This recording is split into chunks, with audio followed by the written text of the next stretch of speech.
දැන් අද රුවන්වැලි සෑයේ ධාතුන් වහන්සේලා කොච්චරක් වැඩ ඉන්නවා කියලාද අපි අහලා තියෙන්නේ. ඩ්‍රෝනයක්. එතන ඩ්‍රෝනයක් කියලා කියන්නේ බුදුරජාණන් වහන්සේගේ සම්පූර්ණ ශ්‍රී ශරීරයේ අස්ථි ශරීරයේ ධාතුන් වහන්සේලාගෙන් 8න් එකක්.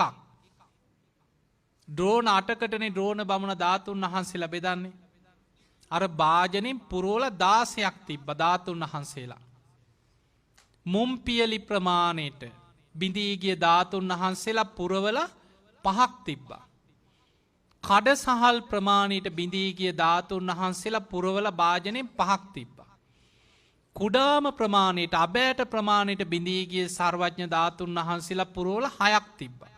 එතකොට ඔක්කොම 16යි. ඒ 16 අපි නැලිය කියලා කියනවා. ඒ රන් නැලියෙන් පුරවල 2 බැගින් කොටස් 8කට බෙදුවා. රජවරු 8 දෙනෙකුට සමසේ බෙදලා දුන්නා. එහෙමනම් රුවන්වැලි මහා සෑය අද තියෙන්නේ බුදුරජාණන් වහන්සේගේ අම්මගේ පැත්තේ ඥාතීන්ට කෝලිය වංශිකයන්ට ලබා දීපු ධාතුන් වහන්සේලා ඩ්‍රෝනියේ තමයි අද මේ මහා සෑ ගර්භේ වැඩ ඉන්නේ.